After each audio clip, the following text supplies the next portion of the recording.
Fluoride. Is it turning the frogs gay? Yeah, let's talk about that. Instead of focusing on winning arguments, we're teaching the basic fundamentals of sales and marketing and how we can use them to win in the world of politics, teaching you how to meet people where they're at on the issues they care about. Welcome to The Brian Nichols Show. Well, hey there, folks. Welcome to today's episode of The Brian Nichols Show. I am your humble host, Brian Nichols, joining you from our lovely Cardio Miracle Studios here in sunny Eastern Indiana. The Brian Nichols Show is powered by the best heart health supplement in the world, Cardio Miracle. So if you want to learn how to lower your resting heart rate, lower your blood pressure while improving your pump at the gym, just like I have, go ahead and scan that little QR code over my shoulder or simply head to cardiomiracle.com/TBNS. You'll know you're in the right spot when you see your shopping with Brian Nichols at the top of your browser. But let's talk about fluoride. For years, it was just a joke. It was Alex Jones, right? The fluoride turned the frogs gay. And then there's the Alex Jones Turning the Frogs Gay song, which was one of my favorite bops back when I was a kid. I say a kid back when I was in college, but which feels like when I was a kid, but I digress. But then we start to look, is there actually something to fluoride being put in the water that is impacting folks' mental health, or I guess the sexual proclivities that they have? I don't know. Let's talk about that. I say returning to the show. So today's guest, he is new, air quote, to the Brian Nichols Show. However, he was a guest over on our other show, The Wellness Fix. Joining us here, though, for the first time on the Brian Nichols Show is Jeff Adams. Jeff, welcome to the show. How you doing today? Oh, blessed and highly favored. It's such a joy to talk to you because we really have just general conversations like two guys sitting in their man cave, just joking around and talking about stuff with a serious content to it. Yeah, well, it's funny because before we hit the magic record button, you and I were just chit-chatting there before, and I'm like, oh, goodness, we've been chatting for 10 minutes as it is. I need to hit the record button because otherwise we're just going to miss all the goodies that we'd be talking about on recorded stream of just behind just our conversation. So I'm glad we hit record because we always end up chatting about some good stuff. We were talking about sales and marketing and stuff before we got rocking and rolling. But Jeff, for the Brian Nichols Show, again, you're air quote new to the audience. So just do us a quick favor, reintroduce yourself here to the audience that maybe is returning, or for the folks who are joining us for the first time. Who is Jeff Adams? Talk to us a little bit more about your history in the health and wellness space, and then we'll jump headfirst into our conversation around fluoride. Well, I'm the founder of Mycronic Silver. So people that are familiar with colloidal, ionic, and nano silver, I am the only person in the history of the world to stabilize silver. I invented Mycronic Silver in 2012. I had a construction company for 38 years before that. And when God told me to give it away, I was supposed to be doing this, and I gave it away. So I'm trying to be obedient to what he tells me to do. He said, we have to speak the truth. We're all adults here. If there's bad news, give us the bad news and we'll figure out how to deal with it. Don't lie to us and get us to make decisions against our best interest. And that's actually how I got involved in a lot of the Patriot Freedom stuff that's going on, is because when COVID hit, we applied for emergency patent testing, because if you nebulized with our product, by the second inhalation, you were coughing up the thick phlegm, and they would not allow it to be patent tested. For that. So then I was like, okay, this is all a scam. And then I just fell down the rabbit hole, and I'm still falling at lightning speed, but getting a lot of revelations that, God's putting into me, and researching a lot of things and finding out that our whole wholesome government is not as wholesome as we thought it was. And fluoride's a perfect example. So fluoride in the 50s was originally introduced in the military for brainwashing soldiers, to get them to adhere to what the military was teaching. So what it does is fluoride affects the pineal gland, which is used for development of your sexual identity. It's also for mood, the neurons that protect the brains. And what the military realized is that fluoride made you susceptible to suggestion. And when the military was bringing recruits in, you're going from a civil to a military mindset, which is very difficult. So they found that this would make the soldiers more open to what they were teaching and more programmable. And they went from there to putting it into the school systems and the water. Yep. So that way the students would be more susceptible to what they were teaching. Oh, and Jeff, by the way, I don't mean to interrupt, but not only did they put in the water, I know lots of us grew up doing those fluoride swish things, right? Where they'd come in with a tray of the little cups, and yep. You peel out the little tinfoil then you'd swish it, and the teacher would, time you for 60 seconds. You had to swish your fluoride. And I remember it was optional. And I was one of those weird kids where I was like, my parents were like, no, don't do that. We're not gonna let our kid do that. And I remember like feeling very awkward because I was one of like maybe 3 kids in the entire class that weren't doing it. But now looking back, I'm like, Mom and Dad, 2 thumbs up. Like in the 90s, and you were aware. 2 thumbs up. Yeah. Well, going back to when I was in grade school, that little bit before that, in the 70s, they had these colored tablets that were fluoride based, and when you would put them in your mouth, it would show the plaque. So it would highlight it. I remember those. Yeah, they had those too when we were kids. Yeah. Right. So you're like, oh, cool. I want to see the results, but you never knew what chemicals were in those things. And that's all part of this agenda. Now you fast forward back to now with the transgender dysphoria. That's all part of the fluoride treatments that they're putting in. Yeah, because tell us more about that, because I know we're going to get pushback on that. To help us understand that. Well, again, the fluoride makes you more susceptible to suggestion, and it affects the pineal gland in the brain, which helps you form your sexual identity. So by suppressing that, calcifying that pineal gland, kids are more susceptible to teachers going, there's more than 2 genders. Now, me growing up, I've been on this earth for 60 years. I've with my construction company, I had thousands of customers. I had never met a parent with 3 kids that said, I have 3 kids, 1 of each. So we're looking at what they're telling us, saying, oh, you have pangender, you have this gender. Right. So they can push their agenda and really just retrain our kids to what they want them to be, which is horrible. Well, and it kind of feels by design. If you go back to the early 1900s, when you have the advent of our modern schooling system and how it was built around the Prussian model, right? And how the idea was to get really it was good, obedient factory workers. That was the idea. I don't need you questioning orders. I need you following them and doing so in the most efficient way with no questions asked. And you see that mentality, it carries throughout the schooling system. Like, I think we've all grown up and have either experienced or witnessed firsthand the kid who would raise their hand in class and be like, help me understand why. Help me beyond just saying this is X.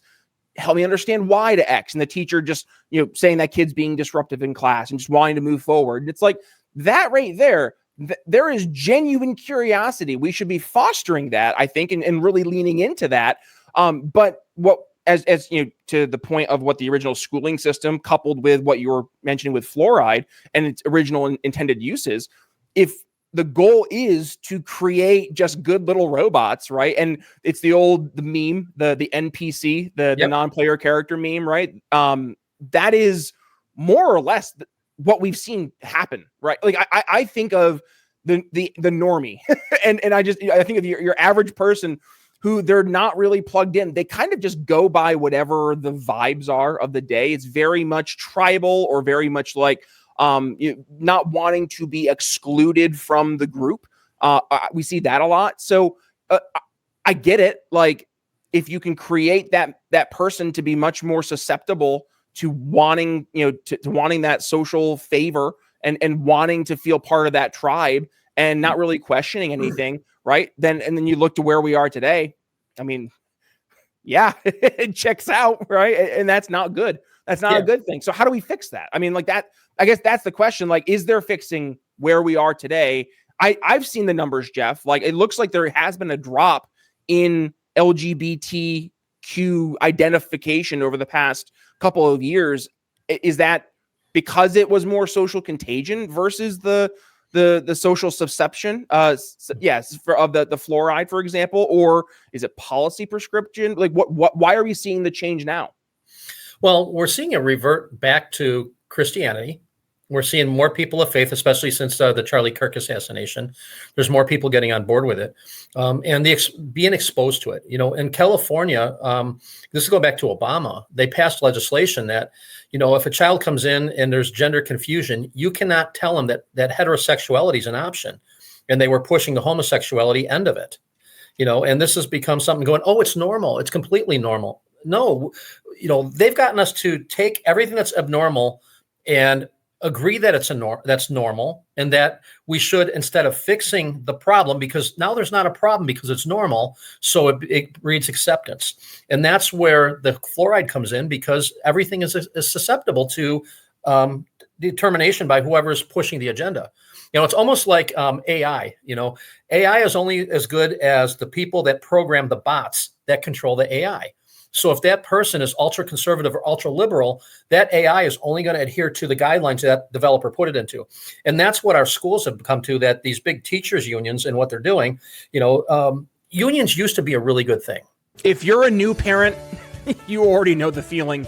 Running on maybe 3 hours of sleep, chasing your kid before the coffee kicks in, it's like you're constantly in survival mode. And even if you do find time to eat clean or sneak in a workout, your body's just not operating at full speed.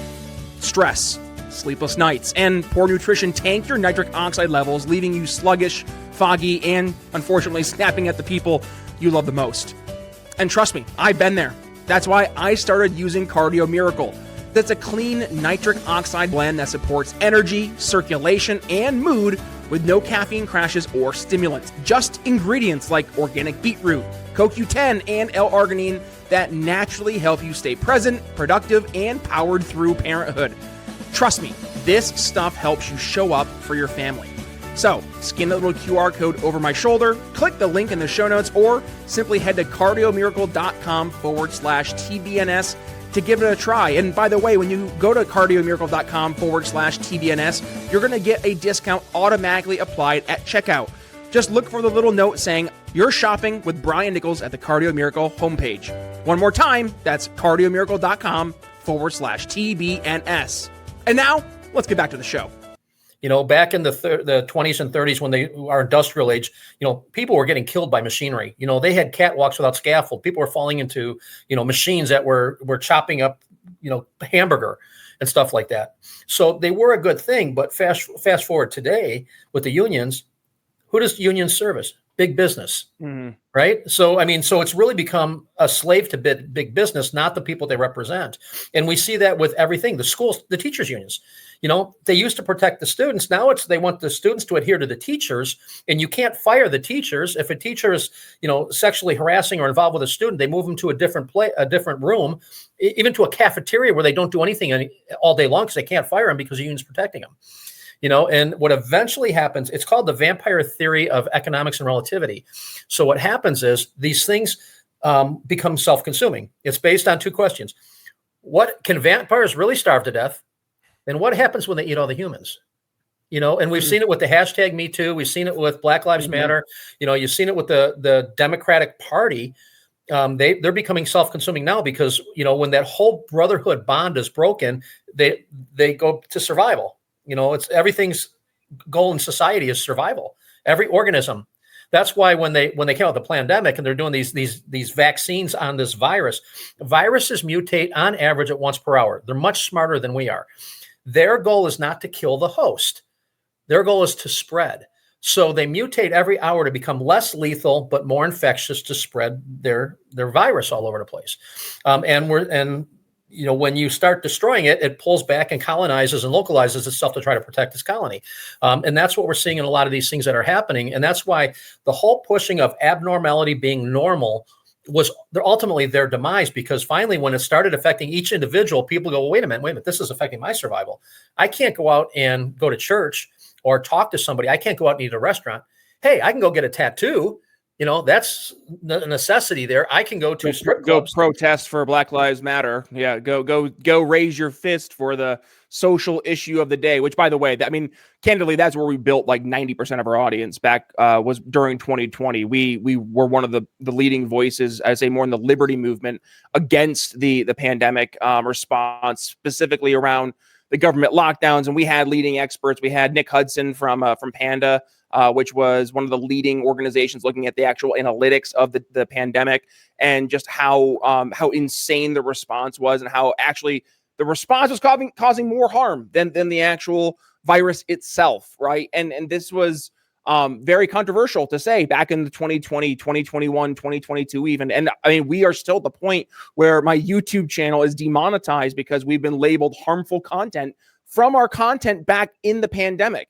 And it's just, I've gone through just to play nice and deleted some of the stuff and uploaded Rumble exclusives of some of the old episodes, because I'm just like, I want my episodes, but I want to be able to actually, earn from the website or the YouTube. That'd be nice. But at the same point in time, I thought YouTube was supposed to fix that. Didn't they announce recently they were retroactively going back and like reinstating all these accounts? And I'm like, well, what about if we were monetized and we got demonetized? You're going to help me out? And are you going to compensate for the 5 years of missed revenue based on what you guys were told by the Biden administration? The Biden administration told you to do this and you just did it. What? And I had to pay for it. Okay. Are you going to pay me now for the 5 years of lost revenue? Probably not. Right. Of course not. But no, well look at Trump.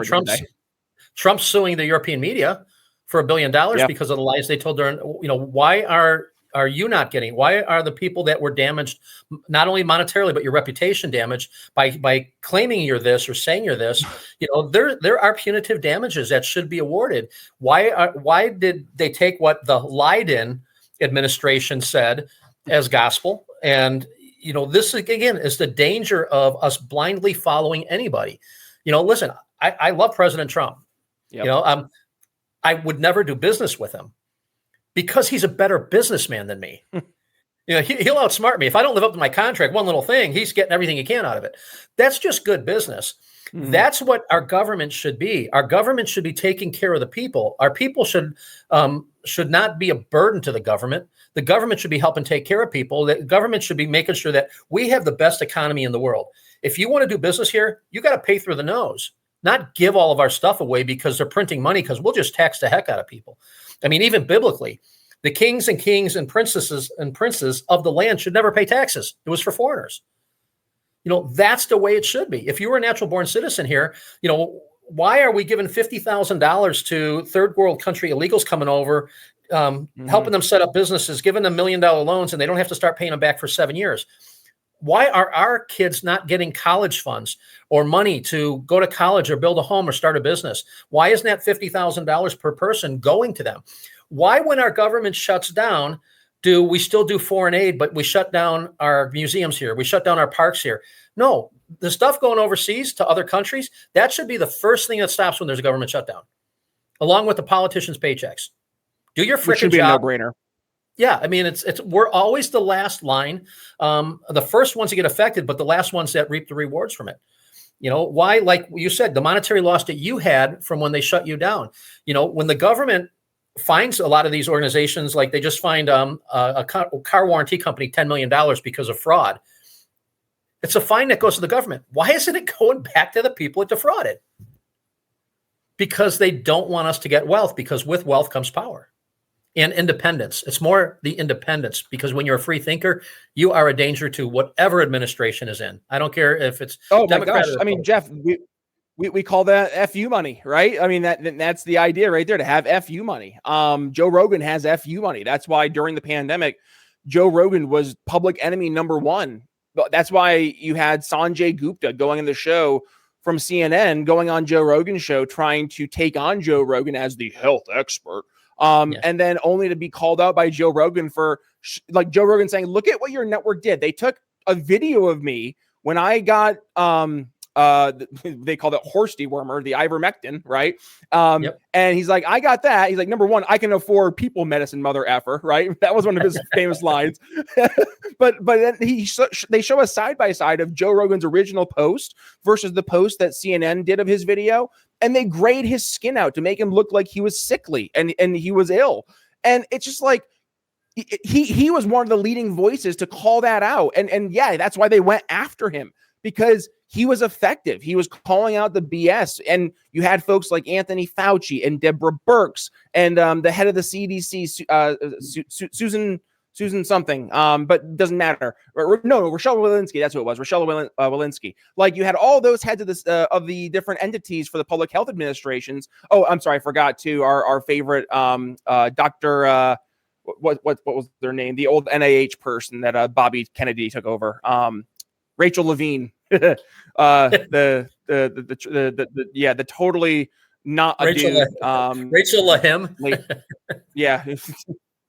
Yeah, for sure. But like, they were the arbiters of truth, right? And they would go after folks like Joe Rogan because he was effective at communicating. They went after folks like me. I know I'm not trying to like play victim here, but like, we saw it firsthand. We saw YouTube channels and Facebook pages all get either throttled or just completely nuked.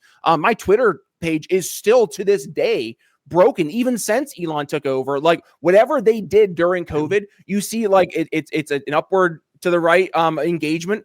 COVID happens, throttle, boom. I mean, off a cliff, and it never has recovered. And it's eye-opening to see how, even though those were private forces that were doing it, it was all coordinated by the federal government. And I say all this because, listen, I have a lot of issues with Trump, especially this administration. Like, I think he started out quite strong, and where we are right now, I'm definitely.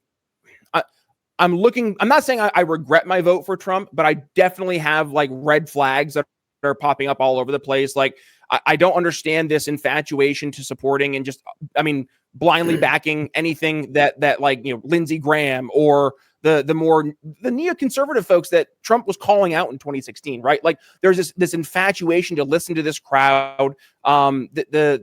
The money over to Israel, that just makes me not have the warm and fuzzies. And then just like the most recent escapades, the 5-year mortgage, the saying that we don't have smart people here, and that's why we need H-1B visa folks to come over, the 600,000 Chinese students. And I'm like, I didn't vote for this. I voted for some of the other stuff that we started out with. Like, I love that RFK's in public health. I love that Tulsi Gabbard was in the head of security, or the head of national intelligence. I love the fact that we were able to get Elon Musk in with Doge. Those things were great. And then it just seems like something happened. And I've been mulling on this, Jeff. I want to get your feedback here. Like, we're seeing this proverbial civil war on the political right now. And a lot of it's based on the Israel conversation, unfortunately. But I mean, you're seeing that the real, it's Candace Owens, it's Dave Smith, it's Ian Carroll, it's Alex Jones, it's Nick Fuentes, it's Glenn Greenwald versus more of like, the Ben Shapiros,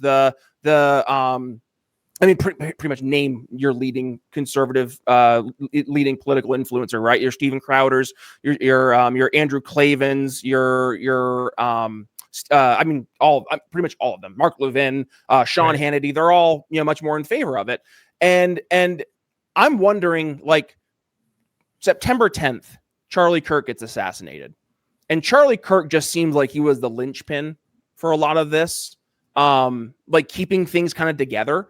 And I'm wondering, like, with his assassination, if that was kind of the straw that broke the proverbial camel's back to where we're seeing this kind of schism break more and more apart. I said a lot there, Jeff. You kind of unpack what my brain dump, I guess.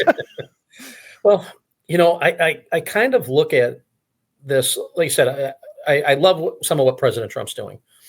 The danger is when we identify a person and say, this person is all good and this person is all evil, and let them blindly do whatever they want.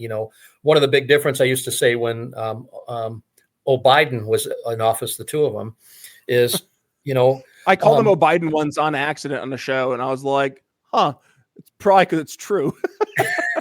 Yeah. And when people would say, how can you vote for Trump in this? I'm saying, you know what? We're the conservatives. We're the ones with the guns. We're going to hold our leaders accountable for what they say and do, and we're seeing kind of a little difference there with a lot of people that are like, oh, Trump's in office, everything's going to be fine. We'll let him do whatever he wants. We still have to hold our leaders to accountability. And at the same point, I was asked on another show about some of the stuff that Trump's doing, if we should be worried about it. And I thought for a minute, I said, it's kind of like cooking a frog. If you're a business owner, do you ever open your phone bill and feel like you need a decoder ring? Regulatory recovery fee, support access surcharges, platform licensing. Half the stuff on there is just made up jargon for, we felt like charging you more, and here it is. And don't worry, other folks are over it too. And that's why I am recommending you Level 365. They're upfront, no hidden fees, no surprise line items, no gains. You pay what you agreed to, period. And if you need help, a real human answers the phone. Clean pricing, real support. It shouldn't be revolutionary, but here we are.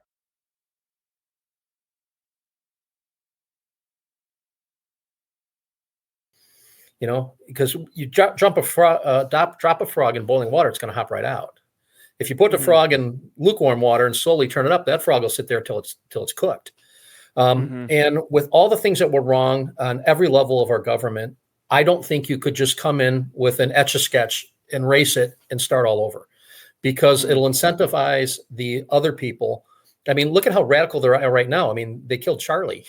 I mean, you start doing all these changes like that, suddenly, you've got a whole lot of a mess on your hands. So I think there has to be some give and take.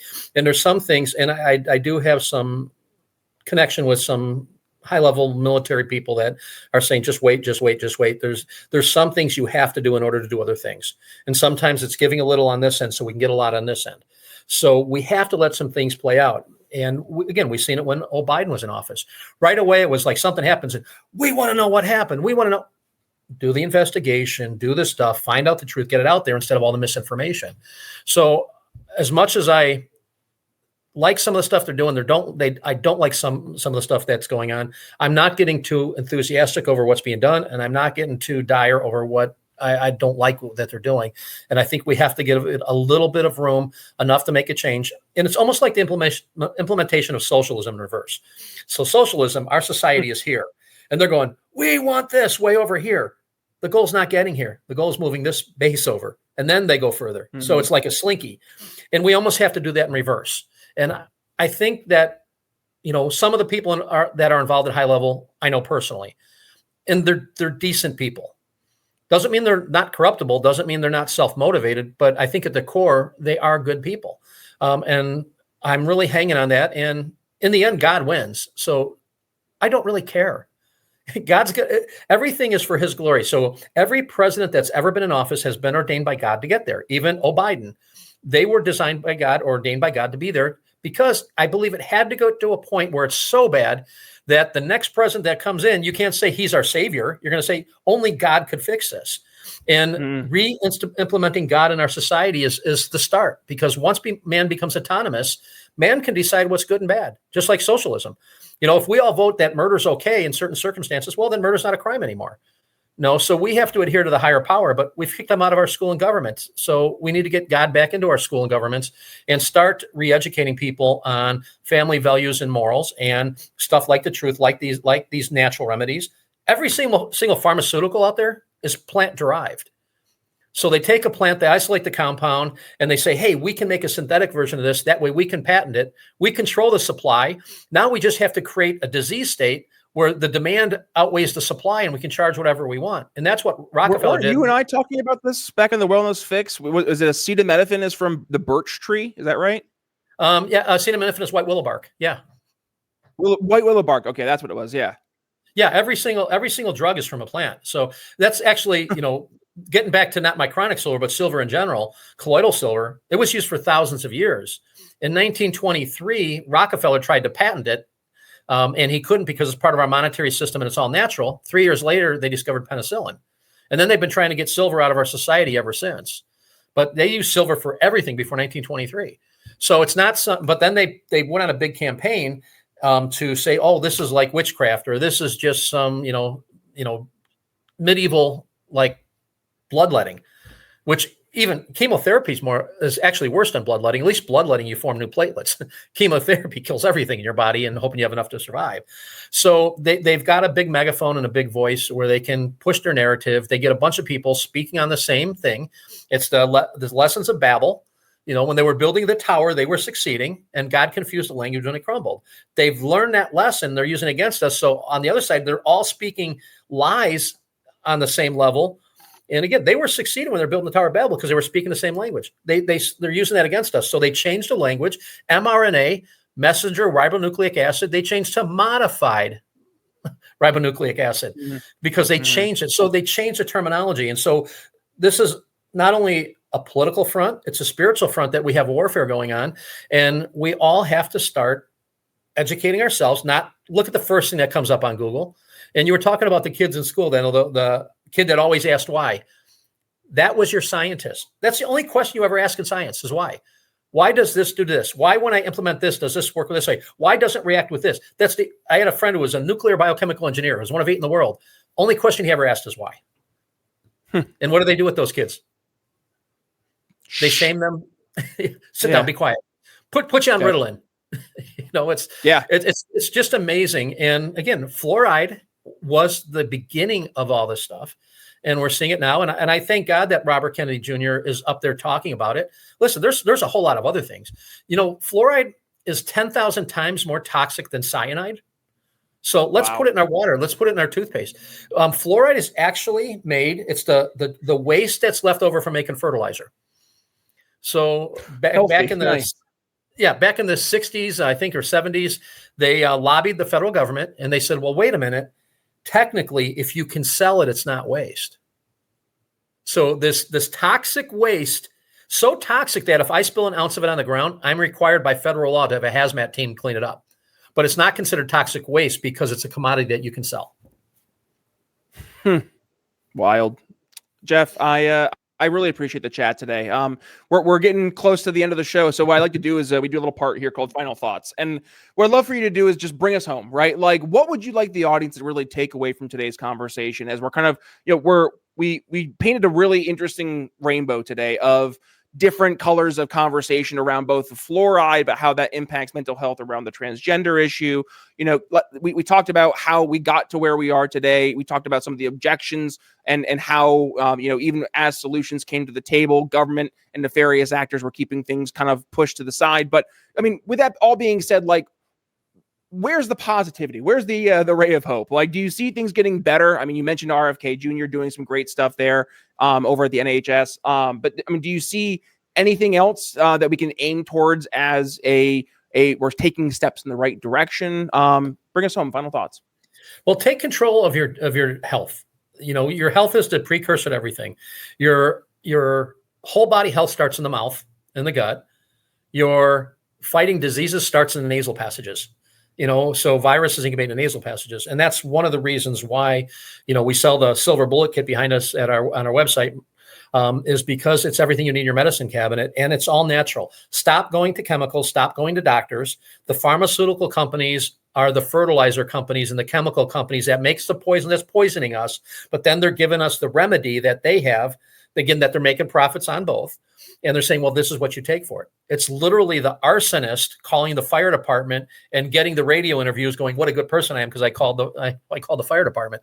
So let's go back to nature. Let's look at growing things. Stop using fertilizers, the chemical fertilizers on your lawn and your grass. Start growing your own food for a while. Let's get back to it. After World War II, they gave out seed packets and, we were short on food and they had people start getting their own gardens. Grab a couple chickens, get a couple eggs a day, do some things, let's get back to being self-supportive, self-reliant, not reliant on the government, not reliant on big pharma, take our health back into our natural self. And now this is my plug for my company coming up here. We just launched our Say Goodbye to Toothpaste. It's an oral spray called Silver Bright. You spray it in your mouth. It's a liquid, and then it foams up just like toothpaste when you brush your teeth, driving it under the gums. It helps get rid of bacteria, fungus, and virus. Halitosis, gingivitis, sensitive teeth is gone on contact, and it's all natural. So visit our website at mychronicsilver.com. I think you have a link for us. Yep. So if they go on there, they'll get a discount. And again, don't take my word for it. Don't take Brian's word for it. He's a smart guy, but don't take Brian's word for it either. Start doing the research yourself. We're giving you the information that we found. Now you verify it for yourself. And it's almost like when people would ask me, well, how do we educate our family against these vaccinations? Well, pull up the vaccination list and see what chemicals are in it. Look them up one by one, put them in a spoon and say, here, drink it. You're not going to drink it. Then why would you ever inject it? So I guess the long-winded point of this is be responsible for yourself and your family. Don't look at anybody else. Don't look at doctors, drug companies, or a government to do it. You start taking control of your family and protect them with every one of your God-given rights. Hear, hear. Jeff, been a pleasure. Folks, if you want to go ahead and learn more, obviously all the links to both Jeff and My Chronic Silver are going to be in the show notes. So make sure you go ahead, check it out there. The links will be right there, like a hyperlink. So you don't have to worry about memorizing any URLs or anything. But no, folks, if you got some value beyond checking out Jeff and all the great things he's doing over there, if you want to go ahead and give today's episode a share, that'd be really, really awesome. So go ahead, share today's episode over on your favorite platforms, wherever it is. Tag yours truly at B Nichols Liberty. Specifically, you can find me over on Facebook, on Twitter, X now, I guess, and Instagram. As for the Brian Nichols Show, you can find the show wherever it is you find your podcast. So Spotify, YouTube Music, Apple Podcasts. I also know we are uploading the video version of the show over on Spotify as well, which is pretty cool. So you can check us out over there, over on YouTube, Rumble, Facebook, and X as well. And by the way, we upload our brand new episodes every Monday, Thursday, and Friday. Shame on me. I've been busy. I've been on the road for the past 2 weeks for work. So I didn't have my Monday episode this week or a Friday episode. I only have my Thursday episode air.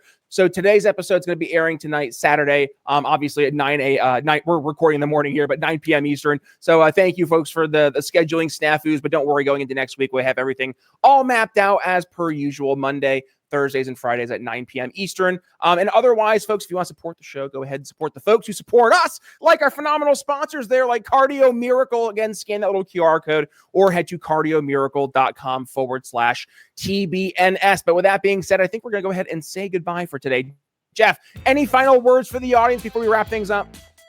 No, I'm so blessed to be able to be on your show and talk and get the format out there. You know, God did tell me that as it gets darker and darker, his saints are going to shine like bright beacons and speak with a thunderous voice. And you, sir, are part of that thunderous voice that's helping us get the truth out there. And if your listeners could do me a favor and like us on Facebook, Twitter, X, they're all at My Chronic Silver, help get us out there so we can help more people and educate them. Love it. Educate, enlighten, and inform. That is what the mission here of the Brian Nichols Show has been from the start, and hopefully we left you feeling that you had that accomplished today. So with that being said, Brian Nichols signing off here on the Brian Nichols Show for Jeff Adam. Thanks for listening to the Brian Nichols Show. Find more episodes at briannicholsshow.com.